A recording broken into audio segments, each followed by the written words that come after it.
सो दोस्तों टाइम हो रहा है एग्जैक्टली 11:11 और आज हम टाटा कंज्यूमर्स में ट्रेड कर रहे हैं। देखिएगा टाटा कंज्यूमर्स जो है ना, इसके बारे में मैं आपको एक्सप्लेनेशन देता हूँ। ये हमारा टारगेट है 1081.50 का। हमारी एंट्री जो है वो बनी है एग्जैक्टली 1072 पे, और हमारा एसएल जो है ना वो है ये रेड कैंडल का लो जो कि है 1069.20। एक 10-20 पैसे का बफर है इसके अंदर। और लॉजिक भी मैं आपको एक्सप्लेन करता हूँ। मैं बहुत ज़्यादा रिकॉर्डिंग नहीं कर पाऊंगा, और मेरा और एक पोजीशन भी शुरू है वो भी मैं आपको एक्सप्लेन करता हूँ, लेकिन ये एक थोड़ी ज़्यादा एक्यूरेट पोजीशन है, इसके कारण मैं इसको एक्सप्लेन कर देता हूँ आपको पहले। देखिएगा अगर हम 3G एनालिसिस में देखें ना, सॉरी हिस्टोरिकल नहीं, हमको लाइव डाटा ही देखना है। लाइव डाटा देखिए, अभी ये करंट जो मार्केट शुरू है वो हिसाब से ये लाइव डाटा यहाँ पे दिखाई दे रहा है, आपको पता चलेगा। निफ्टी ये वीकली हाई है, ये वीकली लो है। निफ्टी जो है ये वीक के रेंज के अंदर है।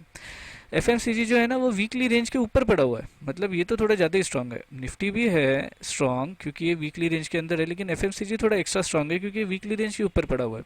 अगर एफएमसीजी के अगर हम स्टॉक्स देखें ना एफएमसीजी सेक्टर में, तो आपको पता चलेगा कि ये सारे स्टॉक्स है जिसके अंदर FMCG sector range weekly range के ऊपर है, हाई के ऊपर है। इसके बाद हिंदुस्तान यूनिलीवर वीकली हाई के पास है, आईटीसी वीकली हाई के ऊपर है, नेस्ले भी ऊपर है, लेकिन टाटा कंज्यूमर जो है ना ये भाई वीकली रेंज के नीचे पड़ा हुआ है। तो मोस्ट प्रोबेबली इसको नहीं कुछ तो वीकली रेंज के अंदर आ जाना चाहिए, क्योंकि सेक्टर इतना स्ट्रांग है जो कि वीकली रेंज के ऊपर पड़ा है। निफ्टी इतना स्ट्रांग है कि वो वीकली रेंज के अंदर है, तो इतना भी वीक कोई स्टॉक नहीं गिरना चाहिए। दैट इज़ वाई ये वीकली रेंज के अंदर आना चाहिए। यही एक सिंपल अजम्पशन है 3G एनालिसिस के हिसाब से। सो टाटा कंज्यूमर्स को अगर हम देखें तो टाटा कंज्यूमर्स में आपको पता चलेगा कि टाटा कंज्यूमर एक इंपॉर्टेंट लेवल पे आया, जो कि इंपॉर्टेंट लेवल में आपको एक्सप्लेन करता हूँ। बहुत बड़ा वॉल्यूम आया, उसके बाद हमारी एंट्री बनी और यहाँ से अब ये स्टॉक जाने लगा है। तो मोस्ट प्रोबेबली ये टारगेट आज के दिन में अचीव हो जाना चाहिए। सो वेट करते हैं और देखते हैं कि ये टारगेट कब तक अचीव होता है और अचीव होता है, एज वेल एज ये जो ट्रेड है ना इसका, और जो मेरी एंट्री बनाई है या फिर जो मैंने टारगेट डिसाइड किया, ये भी सारे लॉजिक आपको एक्सप्लेन करता हूँ। लेकिन सबसे पहले तो वेट करके देखेंगे कि टाटा कंज्यूमर कैसा बिहेव करता है, एज वेल एज मेरा और एक पोजीशन है उसके बारे में भी मैं आपको बता देता हूँ। तो वेट करते हैं दोस्तों और देखते हैं कि टाटा कंज्यूमर कैसा बिहेव करता है। सो दोस्तों टाइम हो गया है एग्जैक्टली 12:32, और यहाँ पे हमारा जो टारगेट है ये हिट हो चुका है। ये एंट्री, ये एसएल और ये हमारा टारगेट अप्रोक्सीमेटली 1:3.5 के आसपास का रिस्टेड आउट हमें मिला हुआ है।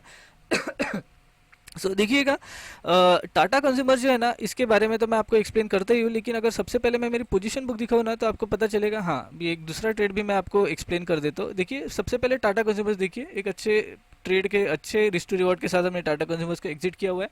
सेकंड जो ट्रेड था ना जिसको हमने थोड़ा बहुत लॉस में क्लोज किया हुआ है, मतलब ये पूरा लॉस नहीं दिया है, लेकिन जेएसडब्ल्यू एक ट्रेड था जिसको मैं आपको एक्सप्लेन कर देता हूँ। जेएसडब्ल्यू स्टील देखिएगा, सिंपल लॉजिक होता है। मैं फिर से बताना चाहूँगा, मैं टाटा कंज्यूमर्स को भी एक्सप्लेन करता हूँ, लेकिन पहले जेएसडब्ल्यू स्टील को देख लेते हैं। देखिए ये लॉजिक जो है ना ये आप मार्केट में यूज़ करके देखिए, आपको कुछ ना कुछ तो फ़ायदा होगा यार। मैं हरदम यूज़ करता हूँ और यही सिंपल लॉजिक्स आपको एक्सप्लेन करने की कोशिश करता हूँ। ये देखिए, ये समझ लीजिए पिछले दिन का हाई है, पिछले दिन का लो है।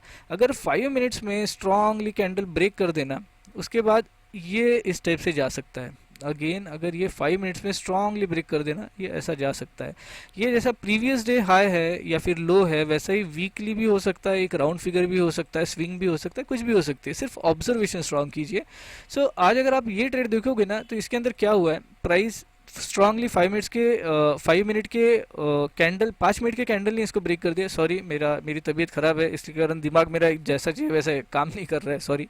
देखिए 5 मिनट के कैंडल ने इसको स्ट्रांगली ब्रेक कर दिया प्रीवियस डे लो को। और वॉल्यूम देखिए, वॉल्यूम क्या तगड़ा वॉल्यूम आया हुआ है। अभी ये वॉल्यूम आने के बाद यहाँ पे प्राइस गई और यहाँ से मैं शॉर्टिंग करने की कोशिश कर रहा था, यहाँ से। और एसएल तो वैसा ये होना चाहिए स्विंग का, लेकिन मेरा ये एसएल था।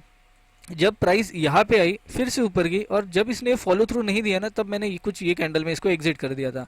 ये था जेएसडब्ल्यू स्टील। और ये होता है ना, मतलब ये सिंपल जो मैं बता रहा हूँ ना आपको स्ट्रक्चर, ये बहुत बार आपको नजर आएगा अगर आप अच्छे से ऑब्जर्व करो। 5 मिनट्स की कैंडल ब्रेक करती है स्ट्रांगली, फिर ये धीरे धीरे नीचे भाग जाता है। तो ये बहुत ही प्रॉपर ट्रेड काम करता है।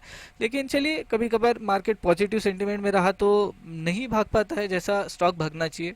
इसके बाद टाटा कंज्यूमर देखिए, बहुत ही बढ़िया टाटा कंज्यूमर्स का ट्रेड था हमारा। और टाटा कंज्यूमर्स को अगर मैं आपको एक्सप्लेन करूँ ना तो मैंने सुबह सुबह आपको 3G एनालिसिस के बारे में बताया था।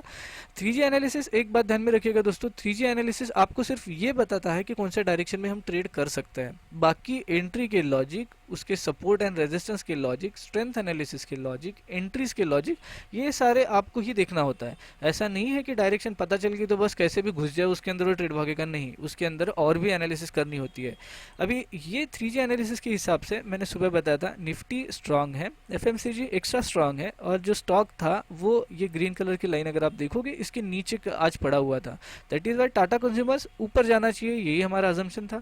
सो अगर हम टाटा कंज्यूमर्स को देखें और वीकली लेवल पे अगर मैं इसको लाऊं वीकली, तो आपको पता चलेगा ये वीक का लो था, वीकली लेवल।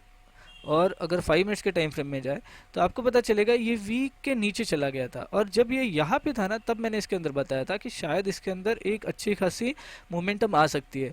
तो हमारा जो ये जो शीट है ना, ये तो हमको लाइव मार्केट में बता ही देती है कि कौन से स्टॉक्स अपने वीकली रेंज के नीचे है या फिर अप है। सिर्फ एंट्री टेक्निक के लिए और एनालिसिस के लिए आपको चार्ट देखना ज़रूरी होता है। अभी देखिएगा, जो अजम्पशन था ये तो करेक्ट हो गया, प्राइस नीचे आई वीकली रेंज के, एक बहुत बड़ा वॉल्यूम ब्रेकआउट दिया, और वॉल्यूम ब्रेकआउट देने के बाद जब ऊपर गया तब हमने एंट्री बनाई और हमारे टारगेट हिट हो गया। अभी इसके अंदर देखिए, मैं अगर आपको एक सिंपल लॉजिक और सिंपल एंट्री टेक्निक बताऊँ ना, तो अगर आप ये वॉल्यूम देखोगे, सबसे पहला वॉल्यूम जो बहुत बड़ा वॉल्यूम आया था, ये पूरे वीक में, पिछले वीक में जितना भी वॉल्यूम आया था ना, ऐसा वॉल्यूम कभी आपको दिखाई नहीं देगा जितना ये वॉल्यूम आया। दैट इज़ वाई ये एक स्ट्रांग आपको बता रहा है, इंडिकेशन दे रहा है कि भाई इसके अंदर कुछ हो सकता है। अभी हो सकता है ये होने के बाद जब ये कैंडल क्लोज होगी ना स्ट्रांगली, तभी मैंने मेरी एंट्री बनाई है, ऐसे नहीं कि ये कैंडल बन गई तो मैंने मेरी एंट्री बनाई। तो ये हिसाब से अगर आप ये सिंपल एक लॉजिक यूज़ करो ना, मतलब ही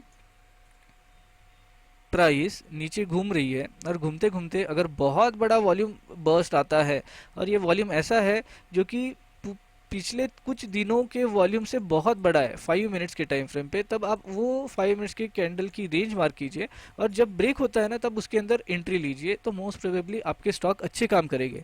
लेकिन इसके अंदर एक बात ध्यान में रखिएगा, आपको थोड़ा बहुत डायरेक्शन का आइडिया होना चाहिए। वो डायरेक्शन कैसे भी फाइंड कीजिए, आप 3G एनालिसिस कीजिए या फिर कोई पैटर्न से फाइंड कीजिए या फिर कुछ भी कीजिए, लेकिन अगर आपको डायरेक्शन के बारे में पता होगा ना, तो आप ये एंट्री टेक्निक यूज़ करके देखिए, तो भी ये बहुत प्रॉपरली काम करता है। अगर आप यहाँ देखोगे, यहाँ पे भी बहुत बड़ा वॉल्यूम है, ऊपर ब्रेकआउट हुआ, प्राइस भागी, लेकिन ये इसके लिए रेजिस्टेंस है। दैट इज वाई मैंने यहाँ पे इसको एग्जिट कर दिया। सिंपल ट्रेडिंग के लॉजिक रखिए, आपके ट्रेड सिंपल रहेंगे और मार्केट भी क्लीनली आपको रिवार्ड देगा। लेकिन अगर आप बहुत सारा कचरा ऐड करोगे ना, तो मार्केट तो वैसे वैसे भी बैठा ही है आपसे पैसे छीनने के लिए। सो दोस्तों, यही सिंपल लॉजिक था आज के ट्रेड का, और मेरी तबीयत ठीक नहीं है, इसके कल मैं कल मेरे ट्रेड को अपडेट नहीं कर पाया। होपफुली रेगुलर करूँगा, आज भी ठीक नहीं है, लेकिन तो भी मैंने सोचा कि एक वीडियो बनाया जाए। सो अगर आपको ये वीडियो पसंद आता है तो do like this video, again subscribe to this channel, और थैंक्स फॉर वॉचिंग। मिलते हैं नेक्स्ट वीडियो के साथ, बाय।